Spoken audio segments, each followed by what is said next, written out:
Hello, everyone. Welcome back to the Daily Defender. Glad everybody is with us again. We're so glad to be with you guys. Thanks for tuning in for another video, another installment of firearms knowledge, or as much as we can pass along. And once again, I have to thank all the new subscribers. Thank you so much for subscribing to the channel. As I say over and over again, we are going to need many more subscribers. We can't really move the channel forward without you. And of course, welcome back to all of our current subscribers. Glad you guys are enjoying the content. And we'll just continue to put out all kinds of different and interesting videos. I wanted to also actually really have to state also thank you for all of the likes and comments. There were some really nice comments as usual.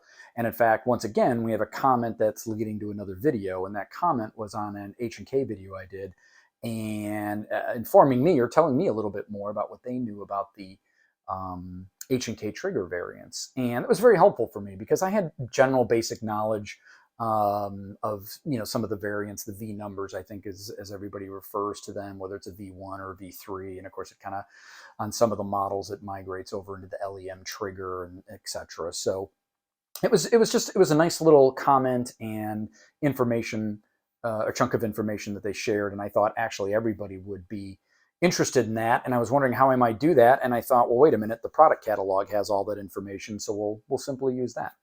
So again, thank you for the comment. Please continue with the comments. Love interacting with you guys. So that was fantastic. And again, it leads us to another new video. So I think the simplest way to do this is with the H&K catalog. And this is, and I know not everybody has access to these or, they're out of print. So again, that's kind of another reason I wanted to bring the information to everybody.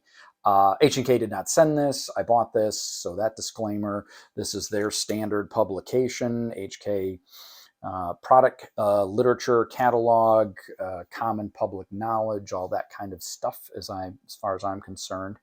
And I thought probably the best place to start would be with the USP. And you'll see in a minute why that is. First of all, the first, generally the first firearm, I believe, that had the variant numbers associated with it. They also tended to have the most complex variant numbers. And again, I'll show that to you in a minute. And then we'll look at a couple of the other models as well, just so you can kind of see how H&K changed that, and I think did try to simplify it over the years. But really, the simplest place to start again is with the kind of the USP and USP compacts. Traditional product literatures, maybe you have seen in the past, and I think we've referenced some of it in the past. Really well done, by the way. And these are, if you do get your hands on any of these, either current or past product pieces, literature, etc. It's just a wealth of information. Actually, HK does a really nice job of providing some history and some background and all of that. And they just do an excellent job. And so that kind of takes us to their variant code, graph or scale. And so let's go ahead and kind of zoom in on that so we can take a closer look. So this is our close-up, or I guess we could call this our deep dive on the H&K trigger variants. And again, this particular chart or graph, I thought did an excellent job, and I just thought I would share it with you all so you had it and could see it. This one is specifically talking about, as you can see there, the USP and USP compact, and they stated as the trigger firing mode and safety system characteristics, also for HK45 and HK45 compact. And off to the left, we can see the variants listed. And then you've got a trigger system definition, trigger pull, weights, which I found very interesting. Then we have trigger travel. And then we have control lever safety designation. And to help put some context to that, H&K was kind enough to give us a little legend at the bottom. And we have DA as double action, SA as single action, DAO as double action only, very traditional terms. Then some footnotes, single action, double action, S is safety, D is decocking, L is located on left, R is located on right. And then there's a subnote that states variant 8 is a US government test variant and is essentially the same as V7. Very German, if you ask me, which is great. That's definitely a compliment. I've worked for German companies, and this is very German in the way, in my opinion, the way they've laid this out and describe it. Very technical, very exact, very organized, and I think it's a neat graph. So again, I wanted to share it with you guys. And if you're looking at HK pistols, the USP and USP compact, Hopefully maybe this is helpful. So here we have the V1 and the V2 to start. Both are DA-SA. Interestingly enough, they both have the same trigger pull in SA and DA, and they have the same trigger travel. Only do you have a slight variance in the control lever / safety setting. So those are very similar. V3 and V4, we have, again, DA-SA. Again, the trigger pull in SA is the same for V3 and V4 and V1 and V2. And we also have the same on the DA. Trigger travel is the same, as we can see here, at 7 and 14. And then again, the control lever / safety setting is D or decocker and left for the V3 and right for the D4. Moving down to V5, you can see that's DAO. So again, we're double action only. And so that just has a DA trigger pull setting. And you can see the numbers right there. I wasn't calling them out, but you can see them there. That particular one's 11.2 and 50 with regards to pound force and newtons. And then you have trigger travel on the DA, and here they have the control level and safety as S as in safety and left, and then the V6 is the same, but safety right. Then you get to the V7, and this is the LEM trigger, or enhanced DAO as they like to call it. And as they've already noted, the variant 8 is very similar to that, but as a government test variant. And so you have the data there for DA or DA only, not DA only, but DA in terms of the only information is provided as DA. Then we have V9 and V10 as DA-SA. And once again, you can see the trigger pull and trigger travel. And over to the right is the control level and safety. Again, safety left and safety right.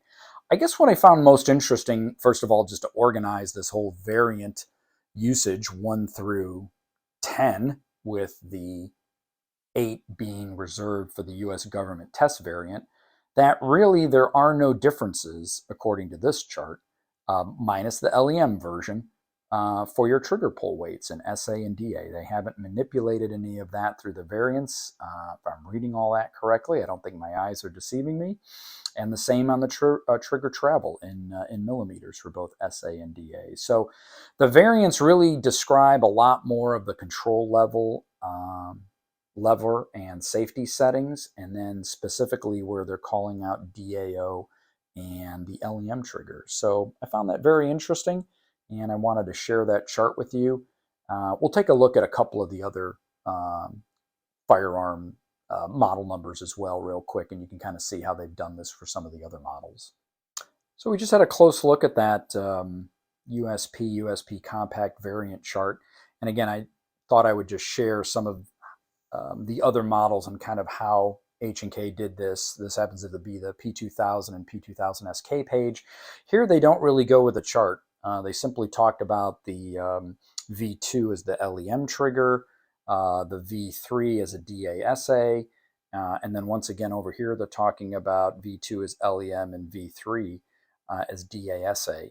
I don't see where they actually call out a D1 unless I'm just missing it, but I found that kind of interesting. If I find more information on that, I'll put it into the context of the video, but that's kind of how they simplified it. And I know, we know that the 2000 and 2000 SK, as I stated in my video on this firearm, had a lot to do with government contracts, and this LEM trigger was very, very important and a major part of that particular firearm platform and what they wanted to introduce into or for these government contracts. So understandably that there's a lot of time spent here on these catalog pages talking about the LEM trigger.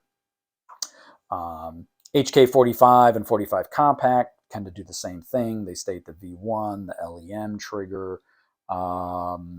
Again, I'm not even seeing any of the other variants here called out on this particular page. Moving to the 30SK, they kind of do the same thing again. V1 LEM, V3 DA-SA, etc. Again, I don't see a lot of other call outs. I think only when we get back now to the P30 do they go back to the chart and it looks very similar without zooming in on this chart. Well, maybe I'll try that real quick because I think there are some differences there. Yeah, that actually worked out okay. Here they go back to the chart with a V1, V2, and V3. Again, spending time with the LEM trigger, the DASA, then getting into the trigger pull weights. Here you do see some variances, right? Some changes in trigger pull weight based on these variants. So that's kind of interesting. The trigger travel in SA-DA 7 and 14 with, if memory serves me right, that was the same as the USP chart. They're still using their safety level, I should say, as A is automatic hammer and drop safety catch, D is decocker, and S is ambidextrous safety levers available.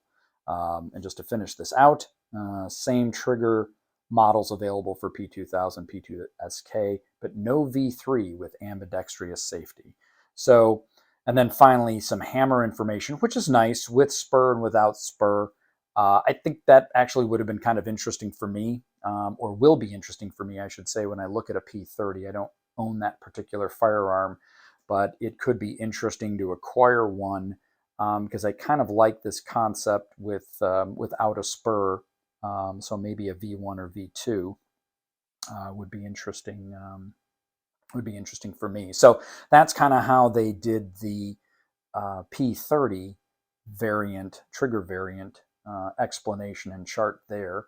And I'll just see if I can zoom back out for us. And this is the VP9 SK, but this kind of takes us into the striker fired world, which is not really my world anymore, but still continuing with a lot of basic information and some great background information once again with their product and all that. And these background historical information that they put here and in their manuals, I think, are great. Then we just have the standard VP series page up here. So again, I hope you guys found that useful. Just wanted to get a quick video out on that.